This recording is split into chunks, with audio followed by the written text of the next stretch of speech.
അവൾ ഒന്ന് ചിരിച്ച് അവൻ്റെ കയ്യിലേക്ക് ഒതുങ്ങി നിന്നു. അവൻ അവളെ അവനോട് ചേർത്ത് നെറ്റിയിലൊരു ഉമ്മ കൊടുത്തു. എന്നാ പോയാലോ? പതിവ് പോലെ ഹോട്ടൽ റെസ്റ്റ് പാലസിലേക്ക് ഇരുവരും പോയി. അവിടെ ഫുഡ് സിദ്ധാർത്ഥിന് ഒരുപാട് ഇഷ്ടമാണ്. പോരാത്തതിന് അവൻ്റെ പേഴ്സണൽ റൂമും അവിടെയുണ്ട്. അവിടെ എത്തി സിദ്ധാർത്ഥ് ഗൗരിയോട് പറഞ്ഞു, നീ എൻ്റെ റൂമിലേക്ക് ചെന്നിരുന്നോ, ഞാനിപ്പോൾ വരാം. ശരി സിദ്ധാർത്ഥ്. ഗൗരി റൂമിലേക്കെത്തി 5 മിനിറ്റിന് ശേഷം സിദ്ധാർത്ഥും എത്തി. എങ്ങോട്ടാ പോയേ? ഇന്നൊരു പ്രോപ്പർട്ടി നമുക്ക് സ്വന്തമാവാൻ പോവുകയാണ്. അതിൻ്റെ പേപ്പറും കാര്യങ്ങളും അമ്മൻ്റെ കയ്യിലുണ്ടായിരുന്നു, ഒന്ന് ചെക്ക് ചെയ്യാൻ. അപ്പോൾ നിങ്ങൾ വീണ്ടും മറ്റൊരു അധ്യായം തുടങ്ങി വെച്ചു അല്ലേ സിദ്ധാർത്ഥ്? ഞാനല്ല, നമ്മൾ. ഞാനോ? ഇതിൻ്റെ മെയിൻ താനാ. ഞാനോ? അതെ. അതെങ്ങനെ? അതൊക്കെയുണ്ട്, വഴിയെ മനസ്സിലാവും. ഇപ്പോൾ തന്നെ ഫുഡ് വിളമ്പിത്താം. ഫുഡ് കഴിച്ചു കഴിഞ്ഞ് സിദ്ധാർത്ഥൻ ഒരു കോൾ ചെയ്തു. ശേഷം 1-2 ആളുകൾ അങ്ങോട്ടേക്ക് വന്നു. അവരുടെ കൂടെ അമ്മാവൻ പ്രഭാകരനും അമ്മായി ശില്പയും അവരുടെ മകൾ ആതിരയും ഉണ്ടായിരുന്നു. അവരെ മൂവരെയും കണ്ടതും ഗൗരി സിദ്ധാർത്ഥനെ ഒന്ന് നോക്കി. അവൾ കണ്ണുകൾ അടച്ച് തലയൊന്നാട്ടി. വാ, വന്നിരിക്കെ, സിദ്ധാർത്ഥ് മൂവരോടും പറഞ്ഞു. ശില്പ ഗൗരിയെ കണ്ടതും കലി കയറി. നശിച്ചവൾ, നമ്മുടെ നാശം കാണാനിരിക്കുന്ന ഇരിപ്പ് കണ്ടില്ലേ? ശില്പ പറഞ്ഞു. ഒന്ന് മിണ്ടാതെ ഇരിക്കെ. ആതിരയുടെ മുഖവും അവളെ കണ്ട് വലിഞ്ഞു മുറുക്കി. അപ്പോൾ നേരം കളയുന്നില്ല, അമൻ ആ പേപ്പേഴ്സ് കൊണ്ടുവാ. സിദ്ധാർത്ഥ പറഞ്ഞതും അമൻ പുറത്തുനിന്നും ഒരു ഫയലുമായി അകത്തേക്ക് വന്നു. കൊടുക്ക്, എന്നിട്ട് എവിടെയെല്ലാം ഒപ്പിടണമെന്ന് പറഞ്ഞു കൊടുക്ക്. എല്ലാം പറഞ്ഞു കൊടുത്ത ശേഷം അമൻ ഒപ്പുവെക്കാനായി പ്രഭാകറിന് നേരെ പേന നീട്ടി. ഒപ്പുവെക്കല്ലേ, അതിനു മുന്നേ ഒന്ന് വായിച്ചു നോക്കണം, ശില്പ പറഞ്ഞു. വായിക്കാൻ എന്തിരിക്കുന്നു? എല്ലാം നിങ്ങളുടെ ഞാൻ വിലയ്ക്ക് വാങ്ങിക്കഴിഞ്ഞില്ലേ. ഇനി നിങ്ങൾ നിങ്ങളുടെ ലോകം ആദ്യം മുതലേ കെട്ടിപ്പടുക്കണം. നിങ്ങളുടെ കയ്യിലെ മുട്ടുസൂചിക്ക് പോലും ഞാൻ വിലയിട്ടിട്ടുണ്ട്. അതുകൊണ്ടിനി വായനയൊന്നും വേണ്ട, ഒപ്പിട്ടിട്ട് പോവാൻ നോക്ക്. മനസ്സില്ലാ മനസ്സോടെ പ്രഭാകർ ഒപ്പുവെച്ചു. ശില്പ ഗൗരിയെ തുറച്ചു നോക്കിക്കൊണ്ട് പറഞ്ഞു. നിനക്ക് കാണേണ്ടത് ഇത് തന്നെയല്ലായിരുന്നോ? നീയൊക്കെ ഒരു മകളാണോടി? നിന്റെ സ്വന്തം അമ്മാവനെയും അമ്മായിയെയും ഇങ്ങനെ ഒരു അവസ്ഥയിൽ കണ്ടിട്ടും മനസ്സലിവ് തോന്നാത്ത നിന്നെയൊക്കെ എന്ത് ചെയ്യണമെന്നറിയോ? മതി, കൂടുതൽ ഡയലോഗൊന്നും വേണ്ട, ഒപ്പുവെച്ച് പോകാൻ നോക്ക്. ഇത് ഗൗരിയുടെ തീരുമാനമല്ല, ഈ സിദ്ധാർത്ഥിന് വന്ന മെയിലിൻ്റെ അടിസ്ഥാനത്തിൽ ഞാനെടുത്ത തീരുമാനമാണ്.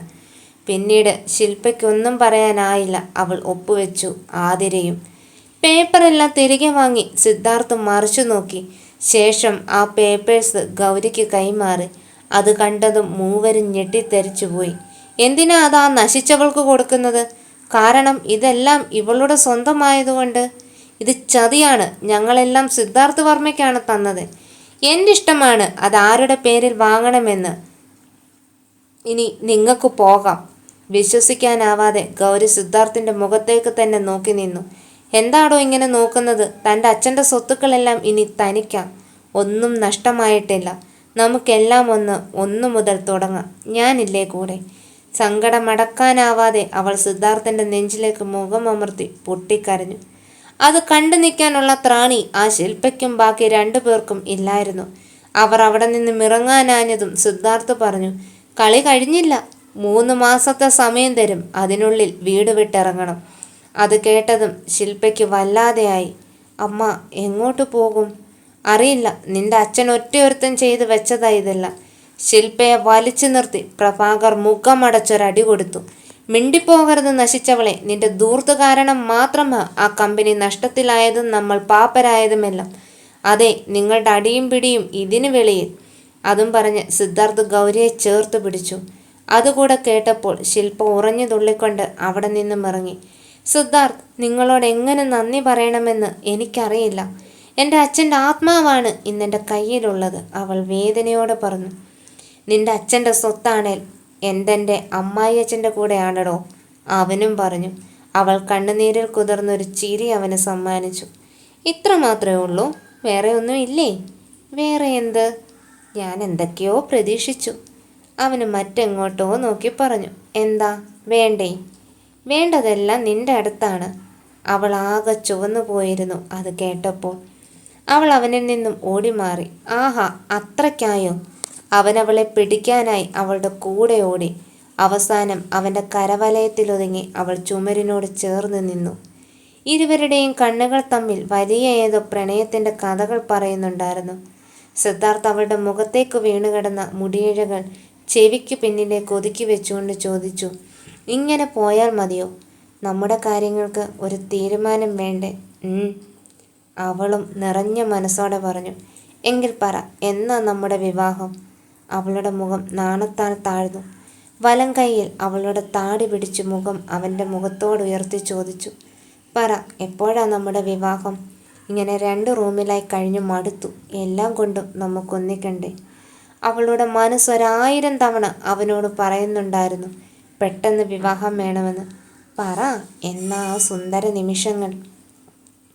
അവളിലേക്ക് കൂടുതൽ ചേർന്നുകൊണ്ട് അവൻ ചോദിച്ചു, അറിയില്ല, സിദ്ധാർത്ഥിൻ്റെ ഇഷ്ടം പോലെ. എങ്കിൽ നാളെ? അവൾ ഞെട്ടിത്തിരക്കി. അവനൊന്ന് ചിരിച്ചു. പേടിക്കണ്ട, നിന്റെ ഇഷ്ടം പോലെ. അവൾ ഒരു ചിരിയോടെ പറഞ്ഞു. എക്സാമായി തുടങ്ങി, അത് കഴിഞ്ഞിട്ട്. നിന്റെ ഇഷ്ടം. അവളൊരു ഇടുപ്പിലൂടെ പിടിച്ചുകൊണ്ട് അവളെ അവനിലേക്ക് കൂടുതൽ അവൻ അടുപ്പിച്ച് നിർത്തി. ഒരു രാത്രി എല്ലാം കൊണ്ടും നമ്മൾ ഒന്നിച്ചവർ തന്നെയാണ്. പക്ഷേ ആ രാത്രി നമുക്ക് 2 പേർക്കും ഓർമ്മ പോലുമില്ല. ഇനി മറക്കാത്ത വിധം അങ്ങനെ ഒരു രാത്രി എനിക്ക് വേണം. അവളൊരു ഞെട്ടലോടെ അവനെ നോക്കി. വിവാഹം കഴിഞ്ഞിട്ടുള്ള കാര്യമാ ബുദ്ധൂസെ പറഞ്ഞത്? അവളൊന്ന് ഇളിച്ച് കാണിച്ചു. പെട്ടെന്നാണ് ഗൗരിയുടെ ഫോൺ ഇരുവർക്കുമിടയിൽ ഒരു കട്ടുറുമ്പിനെ പോലെ നുഴഞ്ഞു കയറിയത്. ആരാ വിളിക്കുന്നത്? സിദ്ധാർത്ഥ് തിരക്കി. അവളുടെ മുഖഭാഗം ആവെ മാറി. മറ്റാരുമല്ല, കിരണായിരുന്നു അത്.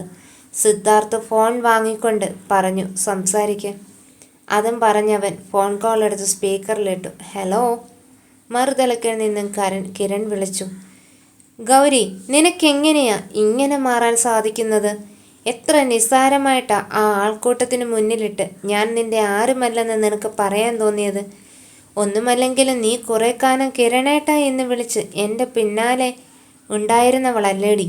അത് കേട്ടതും അവളിൽ അവനോടുള്ള വെറുപ്പ് ആളിക്കത്താൻ തുടങ്ങി. സിദ്ധാർത്ഥിൻ്റെ മുഖം ദേഷ്യം കൊണ്ട് വലിഞ്ഞു മുറുകുന്നുണ്ടായിരുന്നു. പിന്നെ പൊന്നുമോളെ, നീ ആ സിദ്ധാർത്ഥിനെ കണ്ടിട്ടാണ് നെകളിക്കുന്നതെങ്കിൽ നിർത്തിക്കൂ. അവനെപ്പോലെ ഉള്ളവന്മാർക്ക് ഇന്ന് നീയാണേൽ നാളെ മറ്റൊരുത്തിയാവും. അവൻ്റെയൊക്കെ സൂക്കേട് തീരുമ്പോൾ നിന്നെ കുപ്പയിലേക്ക് വലിച്ചെറും. പിന്നെ ഈ കിരൺ മാത്രമേ എൻ്റെ പൊന്നു മോൾക്ക് ഉണ്ടാവൂ.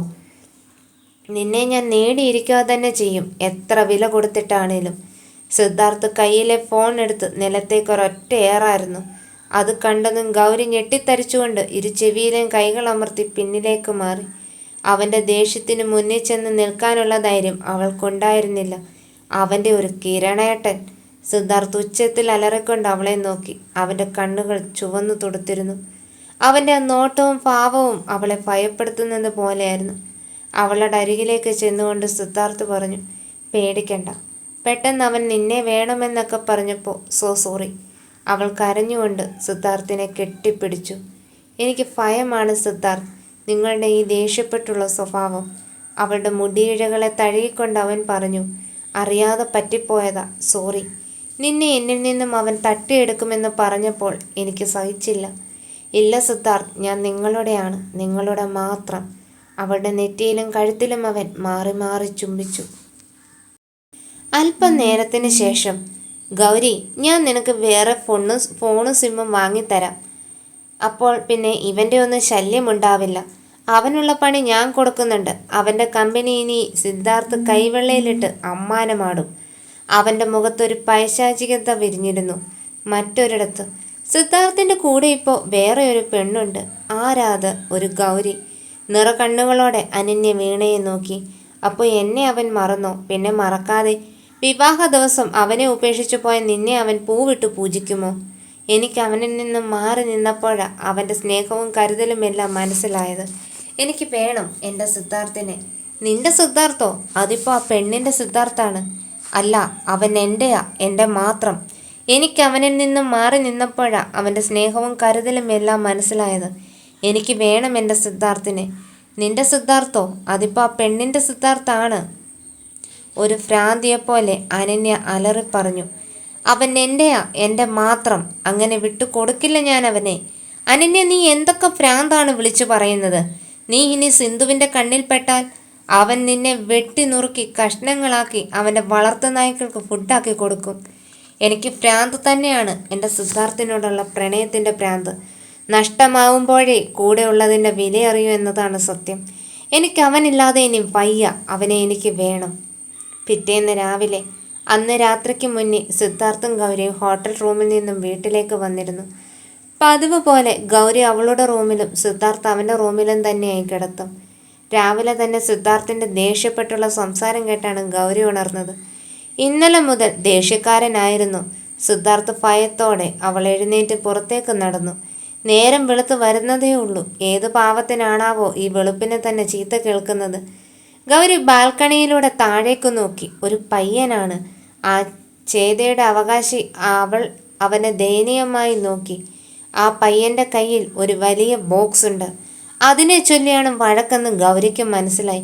മറ്റാരോ നോക്കുന്നത് പോലെ തോന്നിയതും സിദ്ധാർത്ഥ് ബാൽക്കണിയിലേക്ക് നോക്കി.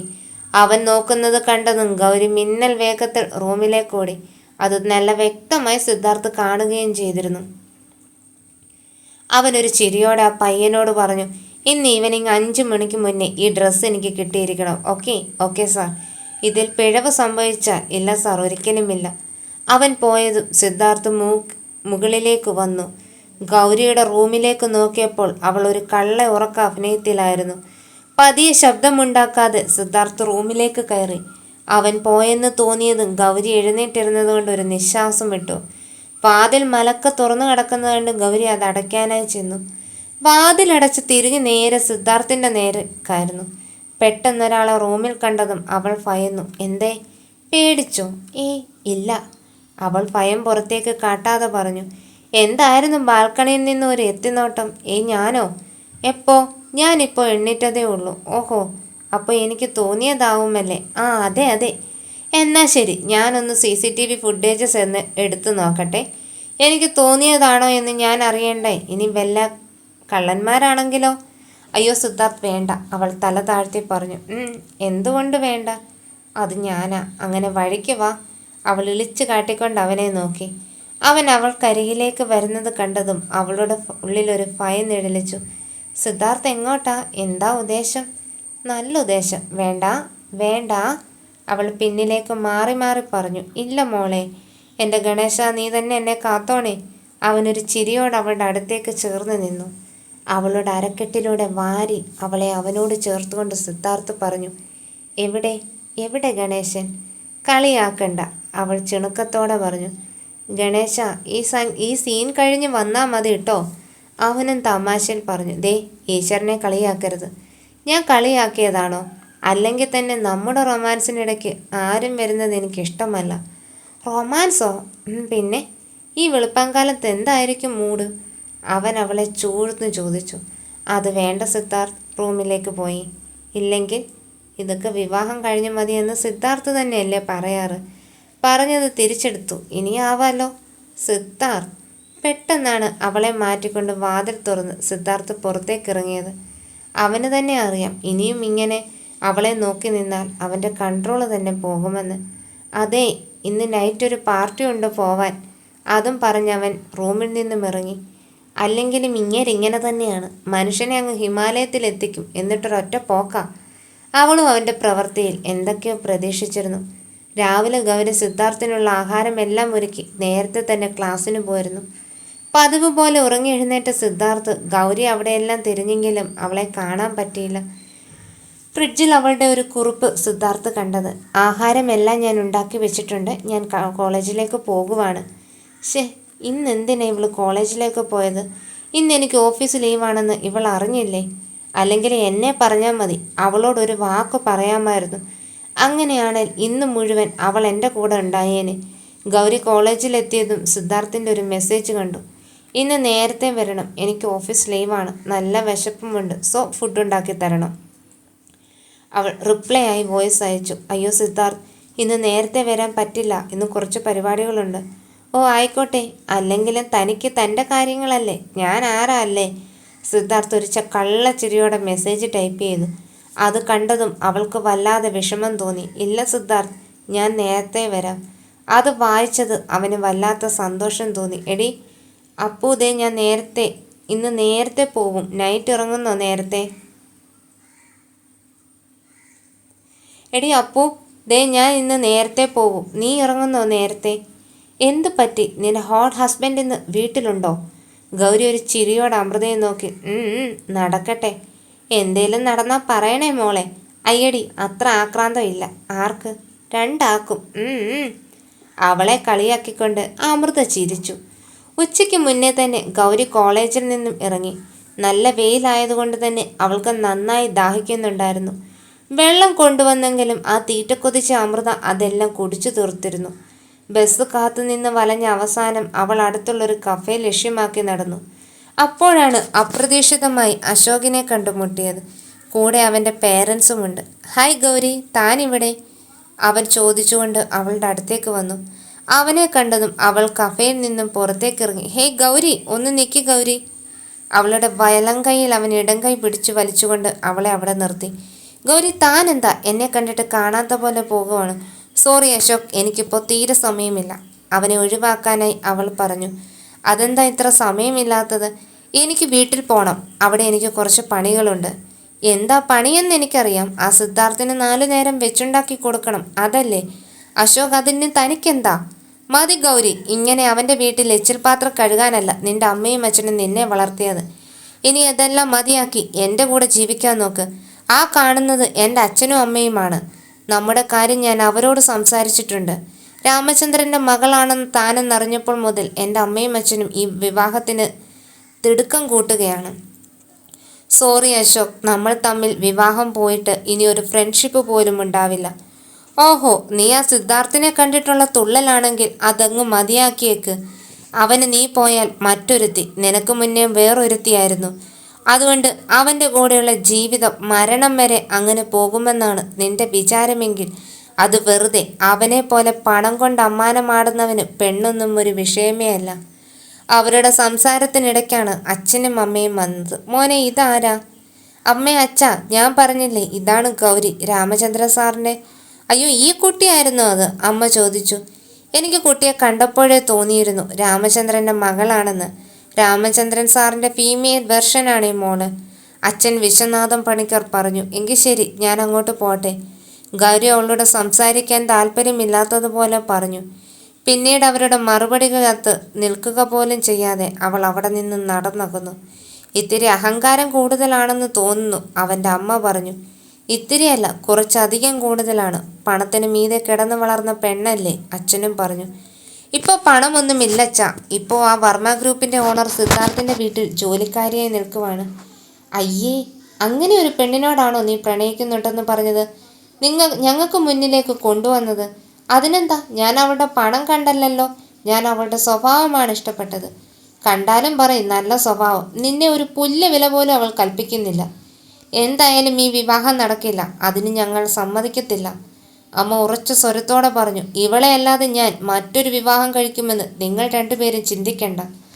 അത്രയും പറഞ്ഞ് ദേഷ്യത്തോടെ അശോക് അവിടെ നിന്നും കോപത്തോടെ ഇറങ്ങിപ്പോയി. ഇവൻ എന്താ ഏട്ടാ ഇങ്ങനെ ആയിപ്പോയത്?